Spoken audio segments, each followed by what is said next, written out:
Happy Monday, everyone. Happy National Championship Monday. Coming from you live, boots on ground in Phoenix. If we have any sporadic sound noise testing, excuse me for that. If that happens, I'll have to go mute. But we got the boys. Everyone's all over, but we're here to talk about this national championship. Let's get some opening thoughts. I know we're going to get through all the players, talk about some player props we could have value on. But Jake, off the bat, initial thoughts on this matchup so far? My initial thought is, why do I have dusty old equipment in my background? You get the Final Four ticket. I think that's my initial thought. No, it's just going to be interesting. I think this is no team in the country has had a matchup for Edey, but I think Klingon he's 7'2", and it's going to be interesting. Yeah, he's only 2 inches shorter, and it's probably the tallest player all year that's gone up against Zach Edey. So it's going to be interesting to see if he can limit Edey, but if Purdue can limit UConn as well.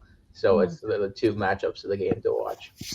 Yeah, I'm going to bring the historical perspective as I typically do in these situations, and I couldn't think of arguably a bigger matchup of center-led teams.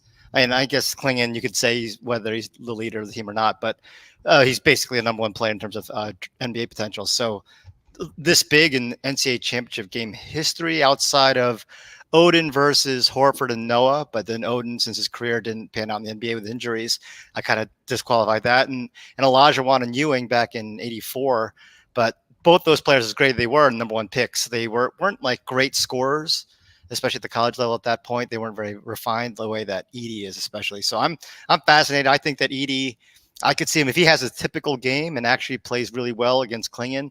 Maybe he gets top 15 pick. If he gets blocked 3 times by Klingon, looks obvious, like overwhelmed by NBA defensive talent, then maybe and he can't defend a pick and roll to save his life, and UConn hits 15 threes, then maybe he falls to the second round. So I've never seen a player that he could swing so much in terms of NBA future. Yeah, this will be a big game for him. Big game for both of them, honestly. We talked about Mr. Klingon here. Didn't come through with the big house parlay steal. So many opportunities, so many block shots that Alabama just ended up picking up. But Jake, I know you think we have some a good shot of him hitting this time. I know we were really close, but now we get some plus money here. Yeah, especially with the amount of times the ball's going to be in Zach Edey's hands, and Klingon is just going to be swiping the ball. Edey can get turnover prone at times, so give me plus money at DK for Klingon over half a steal. I know he had 2 against San Diego State last year, and then he'd been killing it in that NCAA tournament, and they had plenty of opportunities to hit this over. I still think it was the right pick in the last game, but getting plus money here, give it to me again. Yeah. I can't decide if that makes me want to take it again or if I'm feeling scarred, but maybe take it. Give him a second chance, because I think he's going to get a career high in minutes today, given how important the game is. And I think his career high is like 31. I mean, for the year, he averaged around 22 because they're blowing teams out. But, I think that with playing over 30 minutes, I like his points over. You can still get it over 13.5 points. He's 5-1 coming to the game there. And again, like I said, I think he's going to play a career high in minutes today. I just hope that the refs this tournament seem to have been much better in terms of letting the guys play. Past tournaments have been ruined. Past finals have been ruined by quick 2 foul counts, especially on Gonzaga centers, and 2 of the last 3 times they were in it. So I think that the word is out. Let them play. Don't foul these guys out. Don't ruin the national championship. This good potentially. Right. Yeah, well, we talk about Klingon here. We do have some value on him to go over his points. We like him to have a steal. We can talk about some of his teammates a little bit here too. I know Newton's someone with a lot of eyes on him as well. Although we do like UConn in this game, we do have them projected to win by 10. It is. Yeah. So the line, I thought it would steam to maybe 7.5, but it's held at 7, coming back down to 6.5. The majority of the money is actually on Purdue. So, in the model, we have almost the exact same projection for points for Purdue as the team total would be, right on 70. So the value we have, 3 points of value, is on UConn scoring more than expected. And I think it's coming down to the turnovers. So Purdue, they obviously ended up creaming NC State. Well, not creaming, but pulling away in the second half. But they committed 14 turnovers and 10 the game before against Tennessee, whereas UConn's committed 11 turnovers in the last 2 games combined. So in the model, we have Purdue turning it over almost 3 more times, and that's really those 3 extra positions that's contributing to a lot of the value on UConn. Mm-hmm. Mm-hmm. All right, yeah. Well, turnovers are good for us. We got some steal props here. All right, let's talk about a few players here on each side. Let's talk about Newton real quick. I know we like him under his PRA. We have him projected for 25.8. So if you can get 27.5 out there, it's probably good value.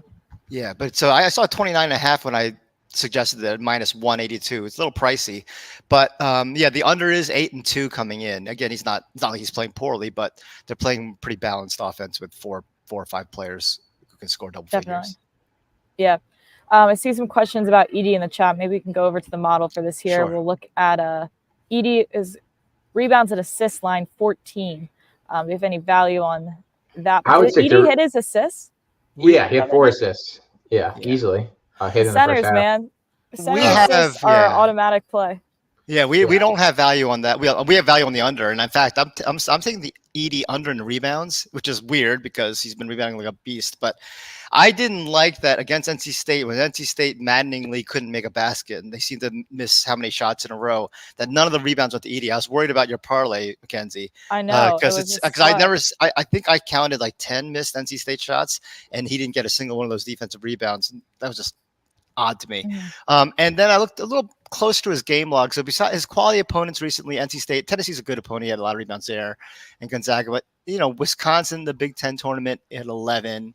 Michigan State, 2 games against them, he had under 12.5. He only had 8 versus Illinois, and it just seems like there's 11 rebounds is not bad, but against Klingon and UConn, I could see this game being more to the 11-12 as opposed to 13-14. I agree. I think maybe I'll just go the other way now. We'll take Edie under rebounds and a retry with the Klingon steal. Just go to. I wouldn't do. I would do under 12.5 rebounds. I would stay off if you like under rebounds and assists. I would not do 14 rebounds and assists because, like we saw last game, he had 4 assists. If you like the over, maybe I'd do rebounds and assists. Yeah, I don't mind over 1.5. We have a lot of probably really heavily juiced. We have a lot of undervalue on the assists because the team total for Purdue is around 70, the average 83. So there's going to be the odds makers expecting 16% deflation, versus what they would average normally on assists. Mm-hmm.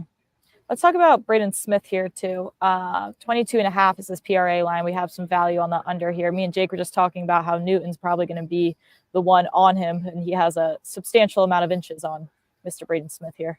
Yeah, the under is 6-3 heading into the game, and again, this comes down to a simple math of our expected projection for percentage of team points and assists are not unchanged. It's the fact the whole team is projected to score 70 as opposed to 83. Okay. All right, so that's how we're getting some undervalue here on some of these players. Yeah. Fletcher Lawyer here. We have under his PRA under 14.5. This is more of our wheelhouse here. Going over to Mason Gillis here, over 5.5 points. We have him projected for 6. Could call it value here, but sometimes it's these smaller players that are making the impact in the big games. Now I do like Fletcher Lawyer's Juwan Jennings here in the Super Bowl, who made us all of our money. Yeah, exactly. I do like Fletcher Lawyer's made 3-pointer prop. So everything we have 1.5 projected, the line's 1.5, the money's even at plus 100. Everything is 50-50. It's odd. He's even 50% from the 3-point line during the NCAA tournament, but the over is 3-2. So that one little factor leaning over is good enough for me at plus money. Gillis, he's plus 100 last I checked. We could check that again. But Gillis, he's the over is his regular season is no problem. 27-11 for the season. He had no points against Tennessee, but he bounced back with 8, and he's shooting nearly 50% from 3 in the tournament, or 6 for his last 13. So I think that's last 4 games. But he's most importantly he's played 24 plus minutes in the last 3 games, so he's getting the time. He just needs to make a 3 and one a layup. Okay. curious about that 3-point prop for Lawyer. Blah blah blah. How do we feel, Jake? If you can look while Steven's doing this about Lawyer. Yeah, over still plus money. assists. Yep. 2.5 assists. Let me look that up. I don't love that. No, we have an under again for the same reason. Yeah. We've been routing a lot for a lot of the unders. We have 1.7, but it's minus 180, so we wouldn't pay that steep a price either. Especially, he averages 2 assists on the season, so the number is above his season assist average. It seems like every other game he has 2 assists. So I would stay off. Yeah. I'd maybe go under even. Let's give the people one more over Purdue pick here. I know we have some value on Lance Jones to go over 10.5 points. We have 11 points projected. 12 point. He's averaged more points away than on their own home court. Again, he's 2 of his last 3 games. He's scored over this point. He's 12. He's averaged over 12 points a game away from his home court in 8-4 in the regular season. So that's good enough for me. Yeah, and unlike Lawyer and Smith, who are sophomores, Jones is a 5th-year senior. So this is really love that his last showing. Him and Gillis, or maybe Gillis has 1 more year of eligibility, like this. Is he redshirted? So he has like a 6th year. But this is Jones's last game. Right. All right, I like that. All right, I got to start cooking up what I'm gonna put out there now. Let me head over to some. I think I really like the Edie. I even might alt under, but I do like him under his boards. Do you think I go Gillis or Lance Jones for points, or do I go for that 3-point prop? That's kind of more fun. Yeah, Jones. You think, Jake? Will Lance Jones stay on the court like the whole time? You think? Oh yeah, he's been playing a ton. Okay. So. He'll play 30 plus minutes easily. Okay. He's not like a foul trouble type of situation to worry about, right? Yeah, we're just can't have another PJ Hall moment in my life. No, he averages 1 point. His last since the tournament started, he has had 1 foul, 0, 1, 2, 1. So you don't have to worry about fouls. He's played 38 minutes his last game, 34 the game before, 31. So he'll play 35 to 40 minutes. Okay. I'm gonna have to start cooking that up. I'll get that out on Twitter far before game time. But I can't find player props right now. I guess Arizona's not into that. But we'll make some calls back home to Steve Brooks, the FanDuel, my FanDuel book account. All right. I see some questions in the chat, Steven. I'm gonna let you start to answer those. Any questions about any of these players? We have projections for all of them, so feel free to shoot any questions. Me and Jake are gonna head on over into the MLB. Sensitive topic for me. I'm still kind of on my break from the MLB, but I'll be willing to give it a shot sometime soon. Just not right now. But let's talk about some games here. We don't really have much day baseball today, did we? No, the first game starts 5:10, so 3 minutes ago, the Cleveland game. Yeah. Okay. All right. Well, let's talk about Acuna here. I like this play, stolen base, almost plus 200 here, pretty good value. Yeah, he had a stolen base his first game of the season against Philly, and then he hasn't had a stolen base since, and he's very much due for another stolen base, considering he had 73 stolen bases last year. So considering that, and he hasn't had one in the last 8 games, he's beyond due. We have him, I think, at like plus 148 is what we'd set the line to. So you're getting good value at plus 195. All right. I like that here. We'll move on to another player prop here, heading over to the Diamondbacks. Christian Walker, home run prop. Here we go again. Plus 350. Is this a good model play or is this a gut feeling? No, this is the model play. Walker was good to us last year. I think we hit like two of our home run props last year that we hit on were on Christian Walker. And I think we hit on plus around 318 to homer. I know someone in the chat is on this play as well. So that makes me feel better. But he's going up against Colorado. The ball's going to be flying there. I think he's going against Freeland, who he's been really good against as well. So everything points towards Walker. I don't mind like hits, runs, RBIs play as well. Yeah, maybe I'll play all of your MLB plays today and just see where the wind takes me. Get me back in the momentum here of I just need one to hit. Big Cheesy telling me not to give up on the MLB yet. Maybe after this weekend, maybe I'll get back in. All right, let's move on to the Dodgers. I believe they're headed to Minnesota today. play the Twins? Yeah, just going with Dodgers money line. Bailey Ober got killed his first start of the season. I think he gave up 8 runs in 1 inning in his first start, and I think the Dodgers are the better team. We have good value on the Dodgers. I think the implied line is at like 55% way than winning around 65% of the time. So just going with the Dodgers. Fair enough. All right, we got 2 more props to get through to Jesus Luzardo here, over 5.5 strikeouts. Yeah, Luzardo is going against my Yankees, but I also like the under here. I had it as an 8 pick on the site at under 8.5, but then the consensus line moved to 8. I still don't mind the under there. You still get some push insurance at 8. I'm on under 9 alt spread paired with this at like plus 120, I think it was. But the Yankees haven't been great against lefties this season. They made a big effort to get a lot of lefty bats like Juan Soto and Alex Verdugo because that's been a weakness. But it's going to be tough going up against a lefty, and Luzardo's been pretty good the last couple of years. I feel bad. I went out of order here, but it looks like Ramirez has already started his game, right, with the Guardians? Yeah, we don't. Yeah.